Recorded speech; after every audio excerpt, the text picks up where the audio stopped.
Então, meus irmãos, hoje nós vamos dar continuidade, à exposição do capítulo 12 do Evangelho de João. E esse é um trecho esse trecho que nós estamos lendo hoje é um trecho que se desenvolve logo após o versículo 20, informar que dentre aqueles que subiram para adorar durante a festa da Páscoa em Jerusalém, estavam ali alguns gregos que desejavam ver Jesus. Sendo assim, o foco agora, por um momento, vai deixar de dar atenção aos judeus para destacar esse grupo de gregos que não estavam ali por acaso ou apenas por curiosidade, Mas, como nos mostra o texto, eram estrangeiros que subiram a Jerusalém para adorar. Ou seja, eram gregos completamente conhecedores e participantes da religião judaica. Eu sei que isso não parece dizer muita coisa, mas essa informação é muito importante para a gente entender o desenvolvimento presente aqui. Porque é logo depois do pedido desses gregos para ver Jesus que o Filho de Deus faz uma declaração que parece um pouco estranha. Lá no versículo 23, diz assim, respondeu-lhe Jesus, é chegada a hora de ser glorificado o Filho do Homem. É uma resposta de Jesus que parece até que está fugindo daquilo que foi pedido pelos gregos, Mas a questão é que apenas parece que está fugindo.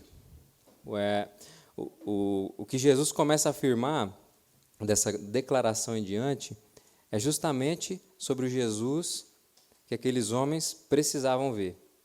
É isso que está acontecendo. Um Jesus que só pode ser conhecido mediante um entendimento correto da sua missão. Uma missão que começa a se afunilar, a se aproximar do seu ponto culminante. E é interessante notar que até aqui, em ocasiões críticas anteriores, Jesus sempre fazia questão de ressaltar que a sua hora não havia chegado. Mas aqui acontece uma virada, Um novo momento da missão de Jesus está começando. É chegada a hora de ser glorificado o Filho do Homem.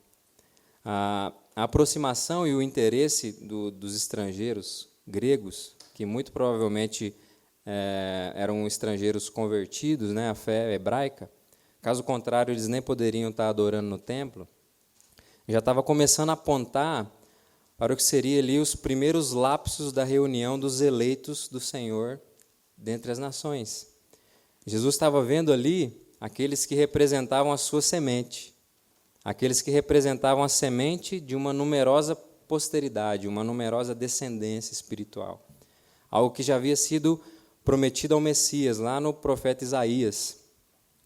Isaías 53, versículo 10, vou ler aqui, Diz assim, todavia foi do agrado de Deus esmagá-lo, deu-lhe enfermidades. Quando a sua alma fizer uma oferta pelo pecado, ele verá a sua semente. Prolongará os seus dias, e na sua mão será próspera a boa vontade de Deus. Então, a glorificação do Filho do Homem diz respeito ao ápice da sua entrega voluntária em favor dos seus, ao obediente cumprimento da sua missão como enviado do Pai. Por isso Jesus prossegue falando que o grão de trigo, quando cai na terra, precisa morrer para que possa gerar frutos.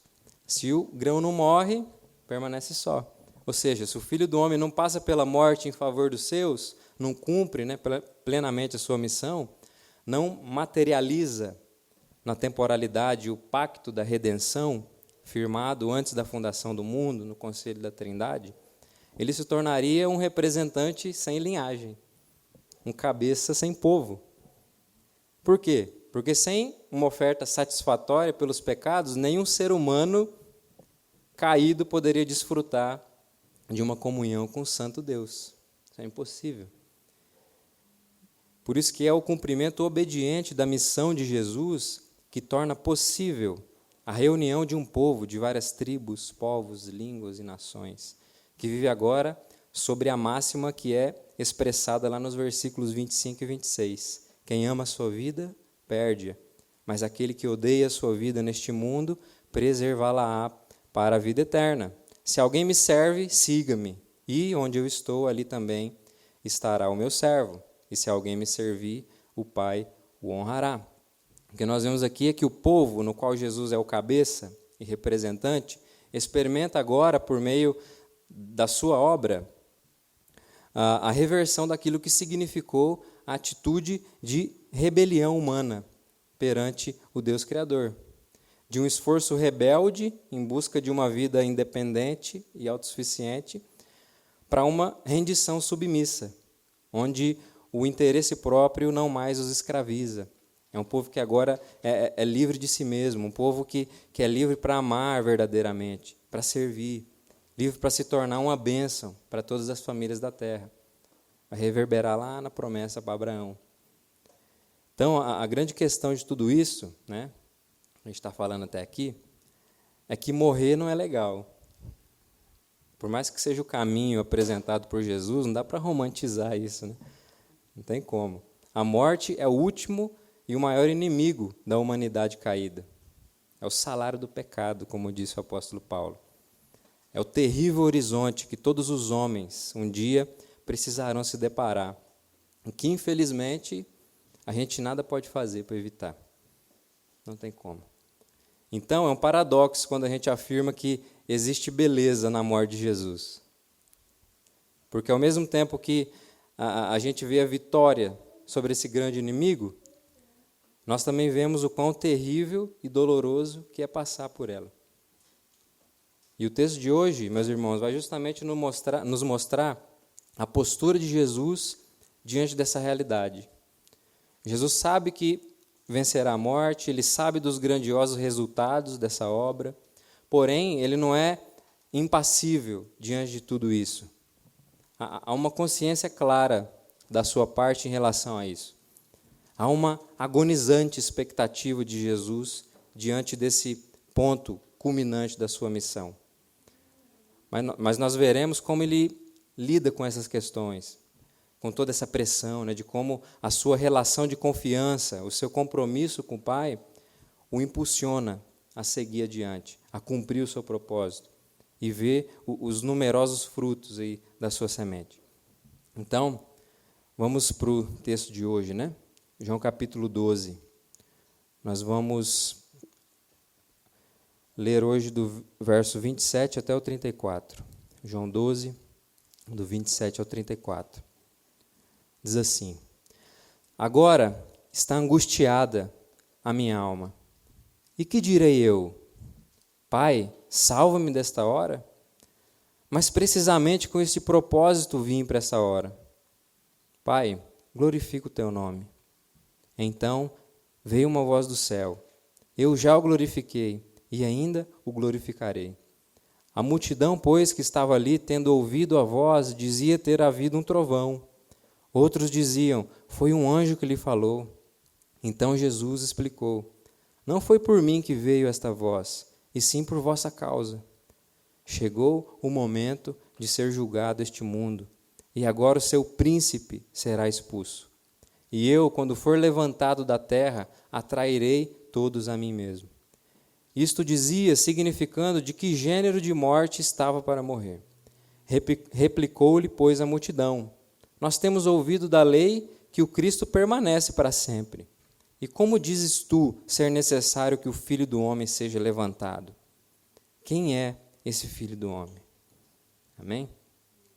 Senhor, em nome de Jesus, venho pedir que Teu Espírito venha abrir os nossos corações, nossas mentes, para entender a Sua palavra, para entender a mensagem que o Senhor tem a guardar nos nossos corações nesse momento aqui, hoje, Senhor.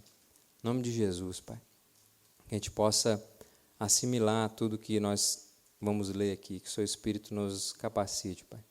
Em nome de Jesus. Amém. Então, quem é esse Filho do Homem? Esse é justamente o título do sermão de hoje, que eu já vou falar agora, porque na última vez que eu preguei, eu acabei não falando o título da mensagem. Eu me empolguei na introdução e passei direto. Mas agora já está resolvido. Quem é esse Filho do Homem?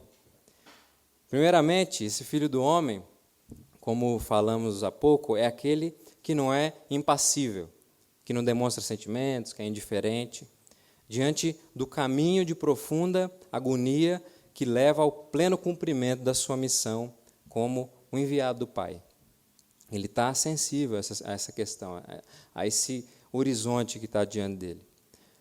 E como a gente viu, sendo o Filho de Deus agora um homem, a morte aparece no seu horizonte.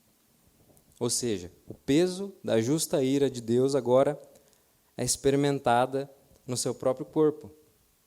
No versículo 27, agora está angustiada a minha alma. E que direi eu? Pai, salva-me desta hora? O Verbo divino encarnado experimentou na própria pele a realidade da condição humana sobre as maldições da queda. Sofrimento, aflições, dores, temores, por fim, a morte.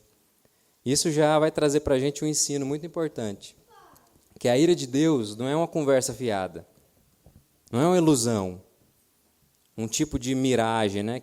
E se a gente fazer ali as técnicas terapêuticas corretas, né, de controle emocional, psicológico, ou até mesmo espiritual, a gente pode evitar os seus efeitos. Não tem como. A ira de Deus é uma realidade pessoal, intencional. Não é uma força maléfica que paira no mundo. Não é isso. O sofrimento e, por fim, a morte, como maldições pela rebelião humana contra Deus, é uma realidade inegável. E Jesus estava plenamente consciente de que esse era o horizonte à sua frente. A terrível realidade da cruz estava sendo profundamente sentida por ele naquele momento. Mas a sua convicção era tão profunda de que essa era justamente a realidade que ele devia encarar, que ele diz, né, versículo 27 e o comecinho do 28, mas precisamente com este propósito vim para esta hora. Pai, glorifica o teu nome.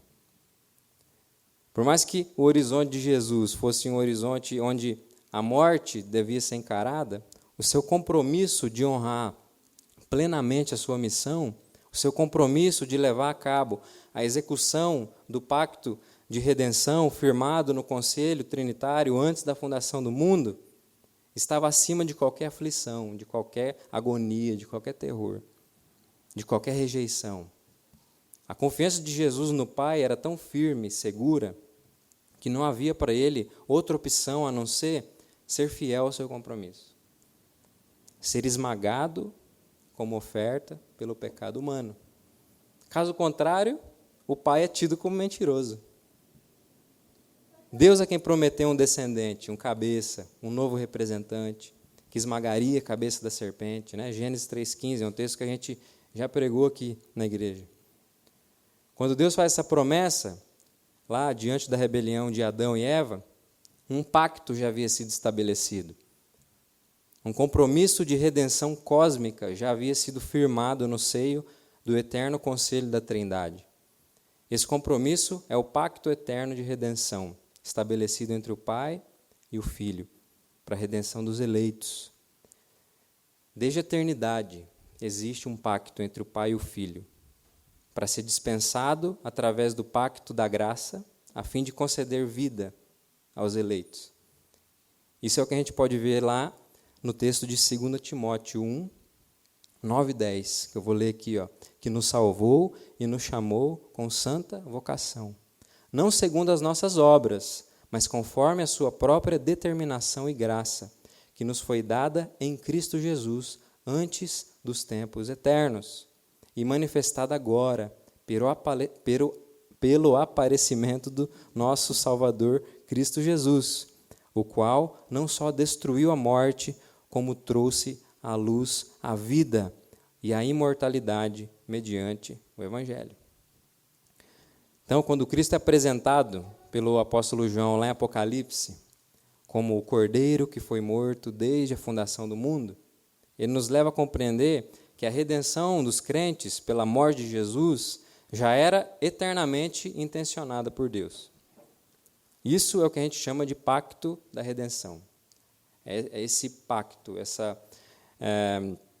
esse combinado, por assim dizer, no seio da Trindade entre o Pai e o Filho. Então, a promessa do descendente, que esmagaria a cabeça da serpente, é o início da dispensação do pacto da graça, onde a confiança na obra do descendente prometido passa a ser o ponto central aí para o restabelecimento da relação de Deus e os homens, e para a reconciliação de todas as coisas. Por isso que para Cristo, o cumprimento da sua missão, do seu compromisso, desse pacto firmado no seio da Trindade, antes da fundação do mundo, está acima de qualquer experiência temporal desagradável que ele poderia ter. Isso é superior para ele. Entende? Cristo encarnado é a plena expressão do fiel amor e da fiel misericórdia do Deus verdadeiro, Criador e sustentador de todas as coisas. O maior e mais completo ato de glorificação do nome do Pai, por causa do seu compromisso em cumprir aquilo que foi firmado. Então, para ele não podia haver outra resposta, outra postura, a não ser cumprir o seu propósito pré-estabelecido. O Filho deveria tomar a natureza humana e vir ao mundo como um verdadeiro homem, nascido debaixo da lei. Deveria levar uma vida sem pecado, observando a vontade de Deus, expressa na lei moral, e igualmente em tudo mais o que o Pai exigisse dele. Deveria se tornar um representante sacrificial de todos os crentes e sofrer a maldição da lei, a morte, no lugar deles, morrendo na cruz. E em troca, o que acontece?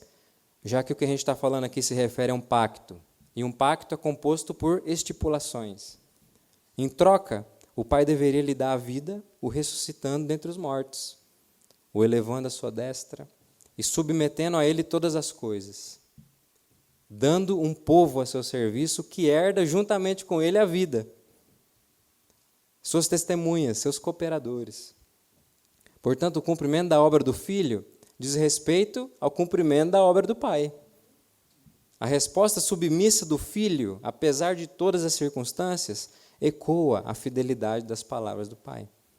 Versículo 28. Então veio uma voz do céu, eu já o glorifiquei e ainda o glorificarei. Assim como o Filho, já havia sido glorificado por refletir a gloriosa imagem do Pai através da sua vida, até aquele momento, todos os sinais, milagres e prodígios, o Pai afirma que ainda o glorificará, mesmo com todo esse cenário sombrio que está cercando Jesus. Só que algo interessante é dito nos 2 versículos seguintes, 29 e 30. A multidão, pois, que ali estava, tendo ouvido a voz, dizia ter havido um trovão. Outros diziam, foi um anjo que lhe falou. Então explicou Jesus, não foi por mim que veio esta voz, e sim por vossa causa. Então, algo que já está claro para nós até aqui, é que Jesus estava plenamente convicto e seguro do seu compromisso com o Pai e do Pai com ele. Então, de fato, Jesus não precisava de uma voz vinda do céu para encorajar ele mais. O que é firmado no seio da Trindade já é uma realidade. Não existe a possibilidade de recuo, de hesitação. Nós estamos falando do Deus triuno, então isso é impossível. A questão aqui é, se a multidão não era capaz sequer de entender as palavras pronunciadas por aquela voz, como se pode dizer que a voz veio por causa daquelas pessoas? Parece que não fecha, né? Mas se a gente se atentar aqui, a gente pode ver que o foco realmente está para além de uma mera compreensão do que havia sido dito pela voz que veio do céu. O grande ponto que é expresso nesse episódio é a demonstração da plena harmonia entre céu, o Pai, habitando as regiões celestiais, e terra, a imagem visível, temporal desse Deus invisível em Cristo Jesus. Esse é o foco aqui. A comprovação harmônica do compromisso do Filho com o Pai e do Pai com o Filho. Aquele homem ali, de carne e osso, habitando na região da Palestina, naquele momento específico da história, era a real expressão do pacto eterno de redenção. Mas para que fique mais claro, algo que a gente falou um pouco antes, é que a resposta submissa do filho ecoa a fidelidade das palavras do pai. Então, o filho em si não precisa de uma confirmação do pai para prosseguir. Mas, uma vez que publicamente o filho reafirma o seu compromisso com o pai publicamente faz reverberar o seu compromisso para com seu filho diante do mundo. Se o filho afirma, o pai confirma. Essa é uma harmonia que reverbera na realidade, se faz percebida. Esse é o ponto. É uma demonstração pública do pleno alinhamento entre o Criador e o seu representante humano, que dessa vez é o seu próprio filho, 100% Deus, homem. Ou seja, não há nada que o filho faça que não seja aprovado pelo pai, que não resulte em alegria ao pai. A obra do filho é entrelaçada com a obra do pai. O sim de Jesus ao pai é justamente o executar da obra redentora do Deus triuno no mundo. E a gente precisa entender isso. Porque, como eu falei algumas semanas atrás, Jesus não estava ali usando desses sinais como estratégias de evangelização. Jesus não está tentando simplesmente convencer as pessoas, mendigando seguidores. Muito pelo contrário, se a gente observar rapidamente a sequência do texto, vamos ver que alguns, na verdade, estavam sendo cegados para que não se convertessem. Então, ele não estava mendigando o seguidor. É a apresentação pública do enviado do Pai que estava acontecendo naquele momento. Isso precisa ser entendido profundamente, para que não seja banalizado por nós. Jesus estava ali, gente, como o Verbo divino encarnado, pisando na terra, andando entre os homens. Toda a expectativa cultivada por anos estava ali, expressada naquele homem. Isso precisa ter um peso para nós. Essa chave de entendimento a respeito do que estava acontecendo naquele momento da história precisa virar na sua e na minha cabeça. Por quê? Por que isso é tão importante? Porque a missão da igreja não pode ser confundida com a missão de Jesus. Nós não somos o Cordeiro de Deus que tira o pecado do mundo. Mas era justamente esse Cordeiro de Deus que tira o pecado do mundo que estava presente naquele momento, naquele lugar. Então imagine só o reboliço cósmico que deveriam ter sido aqueles dias. Gente, isso é incrível. A própria Escritura descreve aquele momento como sendo a plenitude dos tempos. Era um momento cósmico, sem precedentes. E falando de diferenças, né, é preciso até mesmo a gente ressaltar que existem diferenças básicas até entre o ministério apostólico, os enviados diretos de Jesus, e aquilo que se desenvolve depois deles também. Precisamos nos lembrar que fundamentos ainda estavam sendo lançados, fundamentos sólidos o suficiente para suportar uma edificação grandiosa, chamada igreja.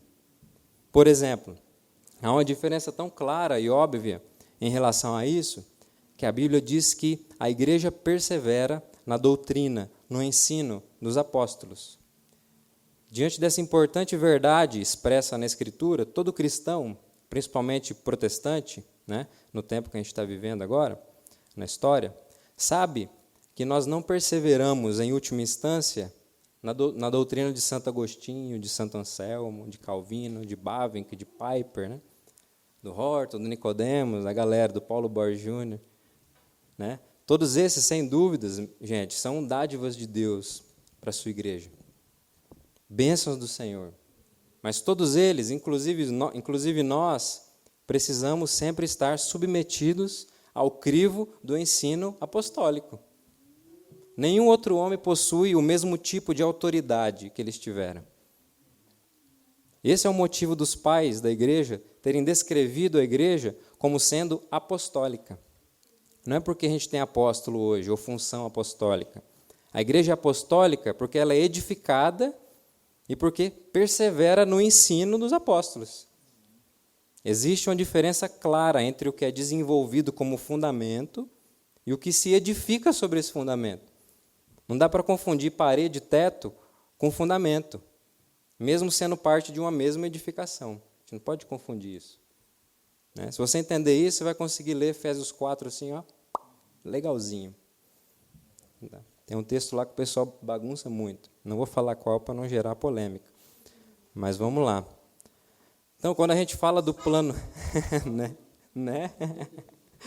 Então, quando a gente fala do plano cósmico de redenção, que se desenvolve na Escritura, nós precisamos estar atentos justamente a essa característica: desenvolvimento, progressão. Nós estamos falando de uma mesma história, mas com momentos distintos. Por isso existem características e ênfases que marcam cada momento dessa história. Não é um mero copia e cola. Entende? Isso, meus irmãos, de maneira alguma pode ser banalizado por nós. A vocação da igreja no mundo não é ficar tentando fazer uma paródia mal feita do ministério de Jesus ou do ministério apostólico. Não é isso. Deus nos livre disso. Essa é uma ênfase muito equivocada. A nossa vocação como povo de Deus é testemunhar, principalmente da condição de paz, que agora nós desfrutamos com Deus, sangue de Cristo, da nova realidade, a semente da recriação de todas as coisas, conquistada e inaugurada através da vitória de Cristo sobre a morte, corpo de Cristo, e como consequência disso tudo, da vida que agora é cultivada no interior da comunidade que é formada a partir dessa realidade, inaugurada e assegurada por Cristo, pelo poder do Espírito de Deus. Por isso, o evento Cristo na história, meus irmãos, é único e precisa ser único, assim como os fundamentos que ele lança para a edificação da sua igreja, para a sustentação do seu povo. Tudo isso precisa estar muito bem claro para nós, porque Jesus é o único capaz de representar uma linhagem humana diante do Pai. É o único. Por isso, esse alinhamento, essa harmonia entre céu e terra, através de Jesus unicamente, precisava ser testemunhada naquele momento por aquela multidão. A ação redentora de Deus em relação ao mundo caído estava prestes a acontecer por meio do executar da missão de Cristo. Por isso a gente vai ver no versículo seguinte, 31, chegou o momento de ser julgado este mundo, e agora o seu príncipe será expulso. Então chegou o momento de libertar o cosmo da sua condição de maldição. Chegou o momento de desentronizar o príncipe deste mundo caído para entronizar aquele que exerce domínio sobre todas as coisas. E a partir disso, chega o momento de reunir a semente da mulher em torno do seu cabeça. Chega o momento de reunir essa numerosa linhagem espiritual que agora experimentará uma inimizade contra uma serpente e um príncipe já derrotado. Já tem prazo de validade. Já era. A igreja é um povo que não pode mais ser parado pelas portas do inferno ou pela influência do mal. Não existe mais nenhuma força sequer que possa impedir o resgate dos eleitos do Senhor do império das trevas e o avanço da igreja de Jesus no mundo. Não existe. Não existe. Não são as aflições, os sofrimentos, as perseguições, as dores, as pressões desse mundo mal.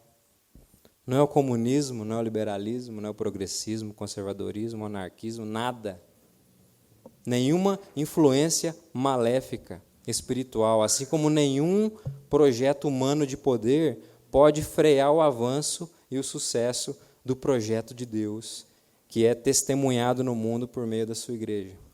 Nada neste mundo, nem mesmo a morte. E mais uma vez, por quê? Porque é isso que nós ouvimos da própria boca de Jesus, versículos 32 e 33. E eu, quando for levantado da terra, atrairei todos a mim mesmo. Isto dizia, significando de que gênero de morte estava para morrer. O passar de Jesus pela morte, a sua vitória, a sua entronização à destra do Deus Pai Todo-Poderoso, é a garantia mais concreta de que nada nesse mundo pode evitar a reunião do seu povo em torno do seu cabeça representativo, que é Cristo. É por isso que nós, como Igreja de Cristo, jamais podemos negociar a nossa vocação nesse mundo. Que o Senhor nos livre, como seu povo, de assimilar o projeto do seu reino com qualquer projeto humano desse mundo. Eu enfatizo isso completamente, constantemente, porque é uma verdade fundamental que a gente precisa entender e praticar nos nossos dias. Esses conservadorismos, progressismo, nacionalismo, liberalismo, toda essa porcaria aí, esses arranjos humanos cheios de problema, de injustiça, com prazo de validade já estabelecido pelo próprio Cristo, jamais, gente, pode ofuscar dos nossos olhos a beleza e segurança do arranjo social da cidade que o próprio Deus está edificando.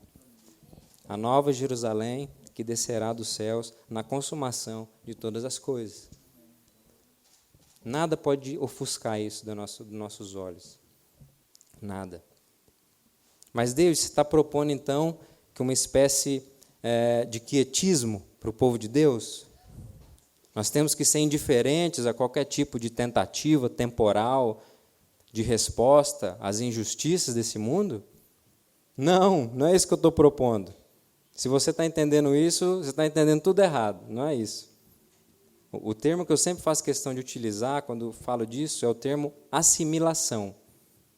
É isso que a gente precisa evitar com todas as nossas forças, de confundir o reino de Deus com os reinos desse mundo, de se comprometer com esses projetos com um compromisso que deveria ser exclusivo com o projeto de Deus por meio de Cristo. Aí está o problema, aí está o perigo. É aí que acontece a negociação da vocação. Nós somos atraídos a Cristo, reunidos em torno dele como seu povo, para sermos no mundo testemunhas, embaixadores desse reino estabelecido por ele. Escolher ser o embaixador de um projeto humano é trocar uma vocação gloriosa por algo pífio, pobre. Entende a diferença? Então, a gente resolve isso não se envolvendo com as coisas desse mundo. Não é assim que a gente resolve. Não é isso. Sabe como a gente resolve esse problema da assimilação? Nos relacionando com as coisas desse mundo da maneira correta. De uma maneira digna de um povo que é graciosamente reunido em torno da obra de Cristo. De uma maneira digna de um povo que expressa, antes de tudo no mundo, um compromisso exclusivo com Ele. Então, meu irmão, minha irmã, quanto mais cheios os nossos corações estiverem de um compromisso exclusivo com Cristo, com o Evangelho anunciado e registrado na doutrina dos apóstolos, menores serão as chances de olharmos para qualquer ser humano ou projeto humano de uma maneira que apenas Jesus deve ser olhado. Esse é o ponto. Somente assim, a confiança de que nada nesse mundo pode impedir o avanço da igreja jamais será abalada. Infelizmente, muitos por aí têm olhado para representantes e projetos humanos de forma completamente incoerente com a cosmovisão cristã bíblica. Muitos têm olhado para esses homens e para os seus respectivos projetos como se não estivessem, por exemplo, sobre os efeitos da queda. Os homens nunca fazem nada de errado, nunca se equivocam, entende? Desempenham administrações completamente perfeitas. Não se pode levantar nenhum tipo de crítica. Nunca se envolvem com nada corrupto. Muito pelo contrário, são perseguidos pela oposição, é perseguição. Entende? Mas aí fica aquela pergunta, essa galera está se referindo a homens ou a Cristo? Confesso que às vezes fica difícil para distinguir. A galera às vezes usa as palavras de homens assim e trata como se fosse escritura. Não, o cara falou isso aqui, mas para você entender isso aqui, você tem que pegar isso aqui. Parece a gente tentando entender os textos difíceis da Bíblia, né? Que você vai buscando no todo da escritura para entender. Isso é palavra de Deus, gente. Mas na palavra de homem tem erro, sim. Tem equívoco, sim. Entende?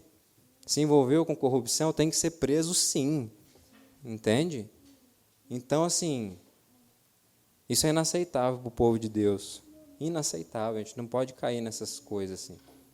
Cristo que merece esse olhar de compromisso exclusivo do coração é Jesus. Entende? Homem nenhum, até para mim, vocês não fazem isso comigo, eu não preciso, eu não sou isso. Entende? A gente tem que olhar para as pessoas como pessoas, errantes, falhas, que devem ser tratado o seu pecado da forma que deve ser tratado. E se esse pecado é crime, esse crime tem que ser pago da forma correta. Então, isso é inaceitável para a gente. A gente precisa se relacionar com as coisas do mundo da forma correta.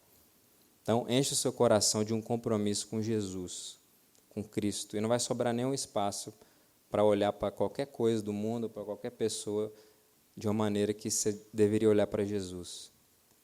Amém?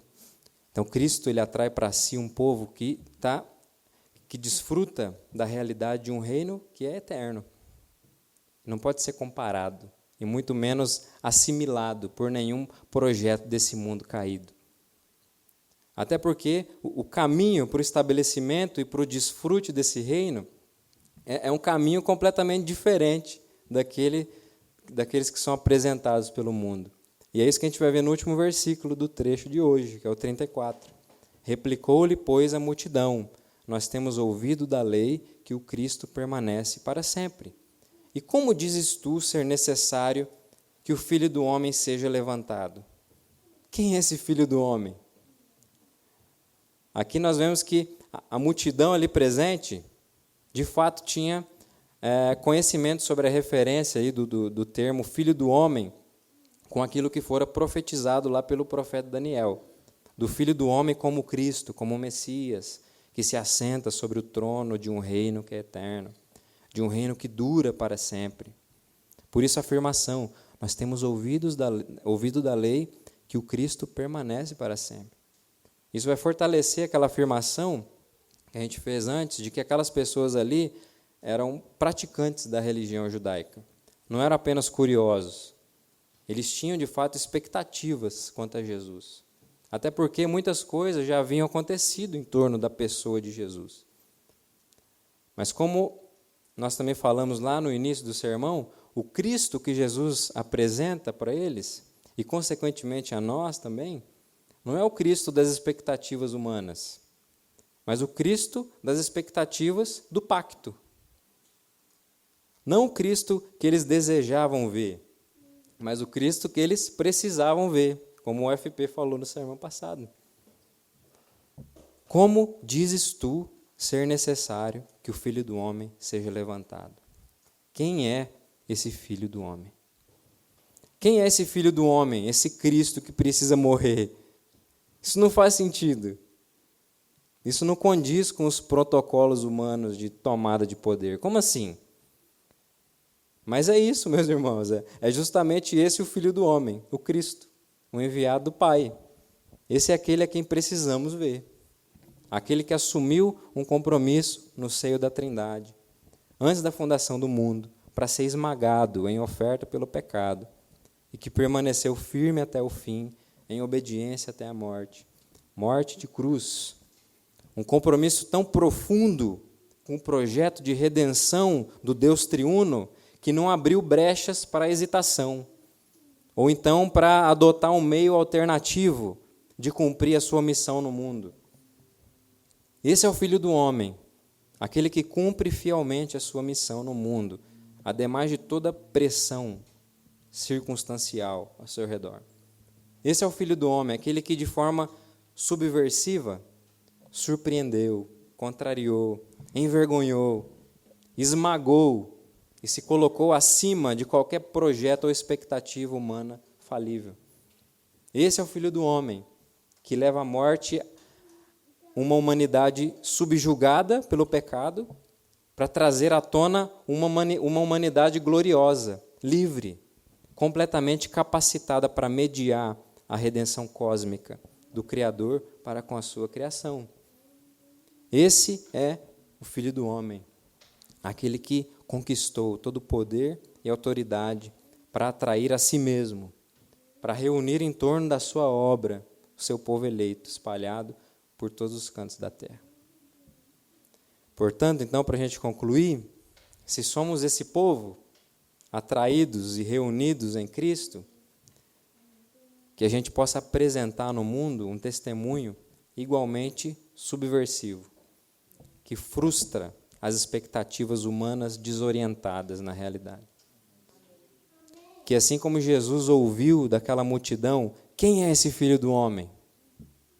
Nós, o seu povo, possamos ouvir do mundo no tempo que a gente está. Quem é esse povo?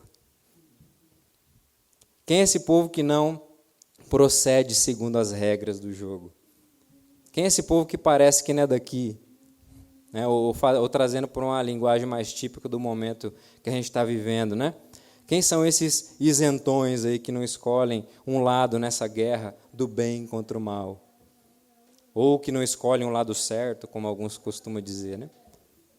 Meus irmãos, a nossa forma de ser e de agir no mundo deve ser guiada pela nossa profunda submissão e compromisso exclusivo com a pessoa e obra de Jesus Cristo. Um compromisso tão profundo que não abre brechas para nenhum tipo de relação apaixonada, idólatra, com as formas, métodos e expectativas desse mundo. Uma submissão tão profunda que nos leva diante dos horrores, dos ataques, das perseguições, da pressão imposta pelo mundo, diante do cumprimento da nossa missão, da nossa vocação, a ecoar a mesma convicção do compromisso que havia entre o Pai e o Filho. Por quê? Porque há um compromisso incondicional entre Cristo e a sua igreja. O seu povo, que também experimenta na pele os sofrimentos, aflições e maldições de um mundo ainda caído, mas que descansa em uma plena certeza de que nada nesse mundo pode impedir o avanço da igreja de Jesus, o avanço do projeto redentivo do Deus triuno, a reunião dos eleitos do Pai, em torno do Filho, pelo poder do seu Espírito, a reconciliação de todas as coisas. Então, gente, que nessa jornada de cumprimento da nossa missão, em meio a todo esse contexto do presente século, do tempo que a gente está vivendo, a gente também possa dizer, né, assim como Jesus: Senhor, a nossa alma está angustiada. Que diremos nós? Cristo, tira-nos deste mundo? Mas precisamente com este propósito é que fomos enviados para este mundo. Sendo assim, Senhor, que o Teu nome seja glorificado através do nosso fiel testemunho. Amém? Então, que o Senhor nos abençoe e nos dê forças para assumirmos um compromisso cada vez mais profundo e exclusivo com Ele. Que o nosso coração não tenha mais espaço para nenhum tipo de relação idólatra com qualquer pessoa que seja, até com o teu pai, com a tua mãe, com o teu filho. Deus nos livre, né, de amar até os nossos filhos de forma errada, de forma idólatra, porque eles não aguentam isso, eles não suportam esse peso, né? Que Deus nos livre disso. Então, que Ele nos ajude a organizar nossos amores, né? Para que a gente ame, acima de todas as coisas, a Deus, para que a gente possa desfrutar de um amor saudável, né? Entre nossos irmãos, entre nossa família, que a gente possa desfrutar de uma relação correta com os nossos representantes políticos, sabendo da sua importância, mas colocando eles nos seus devidos lugares. Entende?